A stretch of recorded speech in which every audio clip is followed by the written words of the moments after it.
So as we continue our discussion about the arts, there's another point that I think really needs to be highlighted, and that's just talking about the economic value of the arts and making people understand that. Al, you made a great point earlier about people not wanting to pay for the music, and I know, Garbo, you and I have talked for years about the own challenges that I've had myself about understanding the value of paintings and things of that nature. So let's talk a little bit about how do we foster that foundational education in the average Arkansan that art does have value.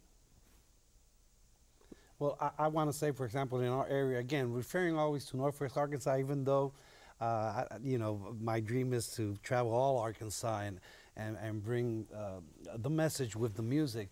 But in our area, you can just see it, the possibilities. Like I said earlier, you know, you go to a band room at a high school, and 50% of those children are children of color, or Latinos, Marshallese, and then bringing their element to it, because after they leave there, then they go and they have a mariachi band, or another one has a salsa band, or another one is doing cumbia music.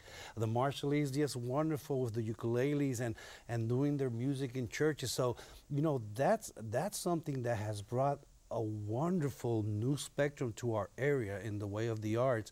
And that's why, again, you know, as a Arkansas Salsa Festival, that's one of the things as one community that we want to bring people to expose them to that, because it's natural. I mean, we don't have to speak the same language.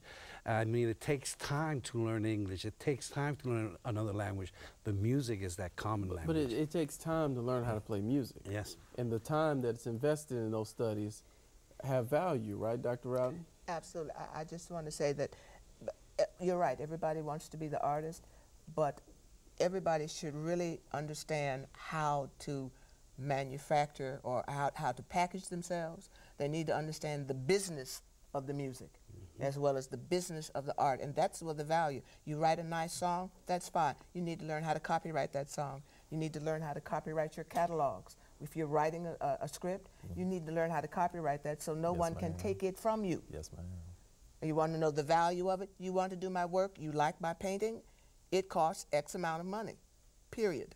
The value of it. You put in your time, but you need to learn. All the young artists not only need to know how to make the music, make the painting, make the sculpture, they need to know how to market it.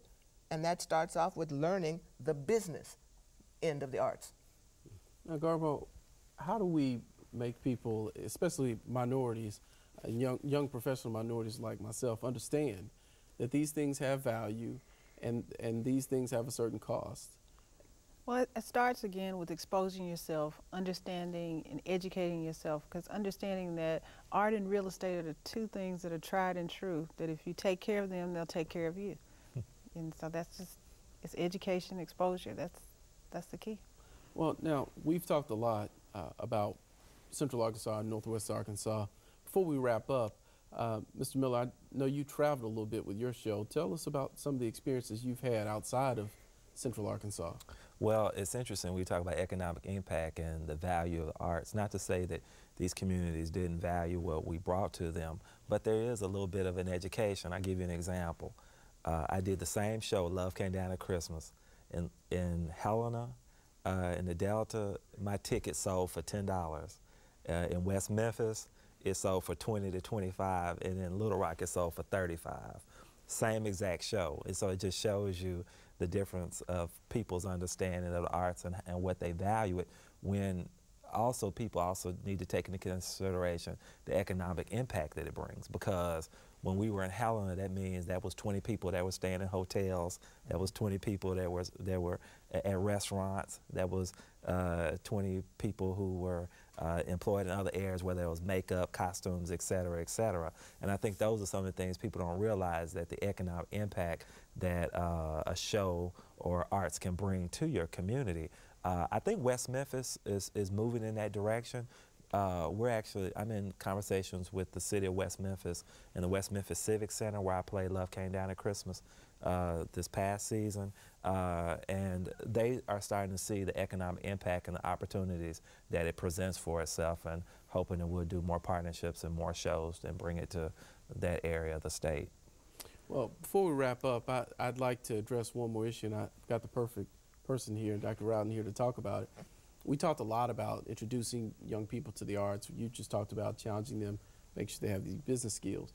What is that crucial age that you've got to start wrapping your hands around these young people? 9. And I'm saying 9 because if you have not had the exposure to the music or some aspect of arts, you're not as receptive.